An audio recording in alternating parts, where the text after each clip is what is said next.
High viewers, బ్రహ్మకుమారికి సంబంధించి గతంలో మనం కొన్ని వీడియోలు ఇచ్చినప్పుడు మనం కరెక్ట్గానే ఇచ్చినా లేదు తీసేయాల్సిందని చెప్పేసి వాళ్ళు కోర్టు నుంచి మెయిల్ కూడా పంపిస్తారని తీసేసాం.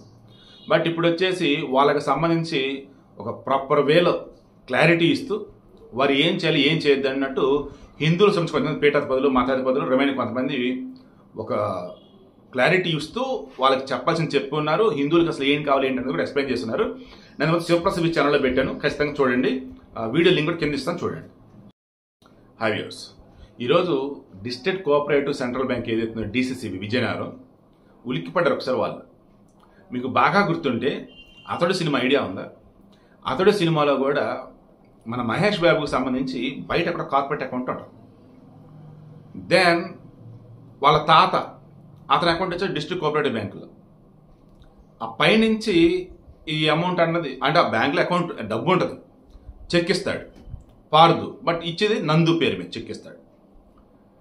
మనవడి పేరు పార్దు, బట్ చెక్ ఇచ్చేది నందు, అకౌంట్ హోల్డర్ పేరు నందు. ఓకే, ఈ నందుది హెచ్డిఎఫ్సి సమ్ ఎక్కడ కార్పొరేట్ బ్యాంకులో ఉంటుంది. డబ్బులు వచ్చేసి విత్డ్రా చేసుకుంటుంది అక్కడ డిసిసిబి బ్యాంకులో. దెన్ సిబిఐలు వచ్చినప్పుడు అడుగుతారు, ఈ మాత్రం తెలియదే మీకు, ఎందుకు మీరు చెక్ చేయలేదు ఏంటని.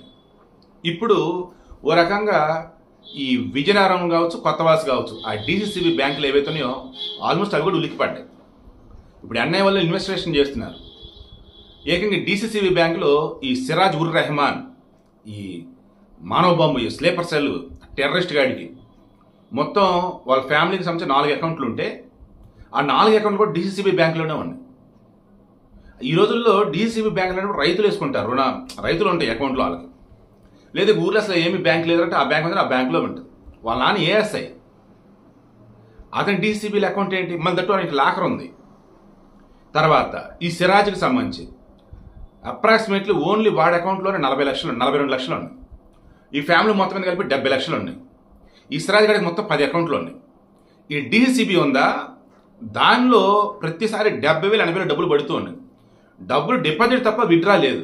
ఆ డిపాజిట్ ఎవరు చేస్తారు? వాళ్ళ నాన్న ఐఎస్ఏ వల్ల, పాకిస్తాన్లా, టెర్రరిస్ట్లా, ఎవరు తెలియాలి. నిన్నేమైంది తెలుసా? నిన్న మంగళవారం కదా, పోలీస్ డ్రెస్లో వెళ్ళాడు. ఎవరు? సిరాజ్ వాళ్ళ నాన్న. ఎందుకు? లాకర్ ఉంది, నేను ఓపెన్ చేసుకుంటాను, ఛాన్స్ లేదమ్మా వెళ్ళిపోండి అన్నారు. మొన్న సివిల్ డ్రెస్లో వెళ్ళాడు, ఛాన్స్ లేదమ్మన్నారు. ఎందుకు? ఈ సిరాజ్కి సంబంధించి వాళ్ళ ఫ్యామిలీకి సంబంధించి ఎక్కడ ఏ ట్రాన్సాక్షన్ జరగకుండా ముందుగానే ఆపేశారు. ఇప్పుడు ఆ లాకర్లో ఏముందో తెలియాలి. సిరాజ్ వాళ్ళ నాన్న బ్యాంక్ లాకర్లో ఏముందో తెలియాలి. సిరాజ్ గాడికి సంబంధించి మాత్రం 10 అకౌంట్లు, అందులో డిసిసిబి బ్యాంకులు వచ్చి అత్యంత కీలకం. అంటే కార్పొరేట్ బ్యాంక్ అకౌంట్లు అయితే ఈజీ తెలుస్తాయని, డిసిసిబి బ్యాంక్ అయితే ఏం తెలియదని. అతని సినిమాలో కూడా ఎలాగా ఆ బ్యాంక్ మేనేజర్ చెప్తాడు, నందు అని చెక్ మీద ఉంది, మీరేమో పార్దు పేరు మీద డిపాజిట్ చేసేస్తున్నారు. అలా అంటే సారీ సార్, బాగా తెలిసిన నేను చూసుకోలేదు సార్ అంటాడు. అంటే డిసిసిబిలు ఎలా ఉంటాయంటే డిస్ట్రిక్ట్ కోఆపరేటివ్ బ్యాంకుల్లో మనల్లా అన్నట్టుగా పట్టించుకోరనమాట అంతగా. అది ఇక్కడ వీళ్ళకి ప్లస్ పాయింట్ అవుతుంది. ఎక్కడెక్కడి నుంచో డబ్బులు పడుతున్నాయి అన్నప్పుడు వీళ్ళు చూడాలి కదా, చూడరు. విత్డ్రా అన్నప్పుడు అకౌంట్లు ఇన్ని ఉన్నాయా, ఎప్పుడు వేసారండి, దాచుకున్నారా, సరే ఎప్పుడు కావాలంటే డబ్బులు రేపా, ఓకే 1 డే బిఫోర్ చెప్పాలి, కొంచెం ఎక్కువ అమౌంట్ తీయాలంటే. మీకు అనిపించట్లేదా? నాకైతే తేడా కొడుతుంది. వాళ్ళ ఫ్యామిలీ కూడా ఏదో తెలుసు. నాకు తెలిసినంత ప్రకారం మొత్తానికి ఇక్కడ ఏదో పెద్ద గూడిపడనే నడుస్తుంది. ఈ సిరాజ్ గాడికి ఆ విజయనగరం చుట్టుపక్కల ఇంకెవరో బాగా తెలిసిన వాళ్ళు ఉన్నారు. పైన స్లీపర్ సెల్స్తో కావచ్చు, ఇక్కడ స్లీపర్ సెల్స్తో కావచ్చు, ఐఎస్ఐతో కావచ్చు, పాకిస్తాన్తో కావచ్చు, టెర్రరిస్ట్ ముఠాతో కావచ్చు. ఈ సిరాజ్తో పాటు ఇంకా అతని ఫ్యామిలీలో కావచ్చు, చుట్టుపక్కల వాళ్ళు కావచ్చు, వాళ్ళ బంధువులు కావచ్చు, మొత్తానికి ఎవరో లింక్స్ నాకు అనిపిస్తుంది. నేను లింక్స్ ఖచ్చితంగా నేను అనట్లా, ఉన్నాయని అనిపిస్తుంది అంతే, మేబీ ఛాన్స్ అంటున్నా. సిరాజ్ ఉర్ రెహమాన్ వాడెంత, వాడి వయసు ఎంత? ఆంధ్రప్రదేశ్లో విజయనగరంలో అసలు వాడు మానవ బాంబులాగా తయారవడానికి రెడీ అయిపోయి ఐఈడి బాంబులు, ఇంప్రొవైజ్డ్ ఎక్స్ప్లోజివ్ డివైస్ తయారు చేసి అల్లూరు సీతారామరాజు జిల్లా రంపచోడవరం దగ్గర బాంబ్ బ్లాస్ట్ కూడా చేసి ట్రయల్ రన్ సక్సెస్ చేసి హైదరాబాద్ సయ్యద్ సమీర్కి చెప్పి ఇక్కడ వీడు రెడీగా ఉండి మ్యాజిక్ లాంతర్ అని చెప్పేసి గ్రూప్ పెట్టి, లాంతర్ ఇస్ జస్ట్ ఒక ప్లాట్ఫామ్, అది ఒక మ్యాజిక్ ప్లాట్ఫామ్ అంట.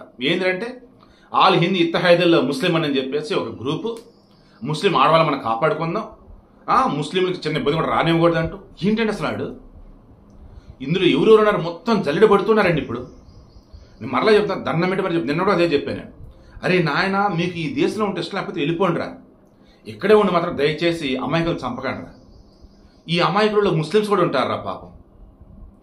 దయచేసి వెళ్ళిపోండి రా, సిరియాకి వెళ్ళిపోతారా వెళ్ళిపోండి, పాకిస్తాన్కి వెళ్తారా వెళ్ళిపోండి రా, బంగ్లాదేశ్ పోతారా పోండిరా, ఇక్కడ మాత్రం వద్దురా, ఏడ ఉండి ఇస్లాం రాజ్యం చేస్తామంటూ ఏంద్రా మీరు చేస్తుంది? అసలు మీరు చదువులేదు, మీరు చేస్తుంది ఏంటి అసలు? ఘోరంగా ఉన్నారా? ఈ సిరాజ్ వెనక ఇంకా నెట్వర్క్ ఎంత పెద్దది, ఏపీలో ఎవరెవరు ఉన్నారు, తెలంగాణలో ఎవరు ఉన్నారు, ఇండియా వ్యాప్తంగా ఎవరెవరు ఉన్నారు, మొత్తం జరగబడుతూనే ఉన్నారు.